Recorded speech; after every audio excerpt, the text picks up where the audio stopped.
Hey guys, I'm Coach Becca and welcome to my equipment eval for triathletes. The purpose of today's video is to help you determine what gear to choose based on your workout and training cycle.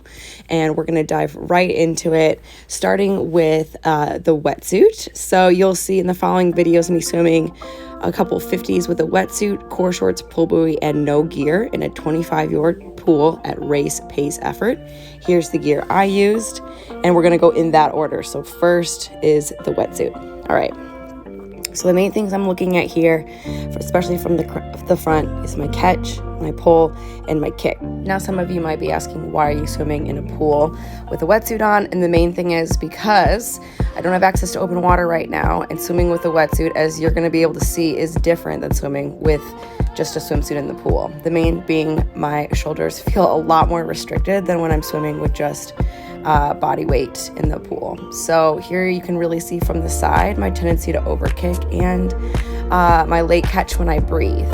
I could definitely feel my shoulders getting tired when I swam with the wetsuit. All right, time now to switch over to core shorts. This is my first time swimming with core shorts, and you'll be able to see that I get to kick just like I did with my wetsuit, but I have none of the shoulder restriction. So my immediate conclusion on this is that it's really pointless to swim with core shorts unless you're just getting in the pool to swim very easy and you've done a lot of running or cycling. Otherwise, there's really no purpose because you get the buoyancy of the wetsuit and no shoulder strengthening. So I do not recommend swimming with core shorts because it's, again, just like a wetsuit, but you don't get to build strength in your shoulders. Okay, I get a lot of people saying that swimming with a pull buoy is just like swimming with a wetsuit, and you'll be able to see immediately that it is not. I'm not kicking at all, but my hips are at the top of the water, and it's really arms only. So it's great to use a pull buoy when you want to focus on things like resting the legs, working on your rotation, and working on your catch, but it doesn't simulate a race-specific effort. So anytime you're doing something that's specific to a triathlon race pace, you should not be using a pull buoy. I also noticed my heart rate was the lowest and that I could not go as fast as I could with just freestyle because I didn't get to utilize my kick. So here we are with just freestyle. And you'll see my feet are a little bit lower in the water than when I used the other three devices.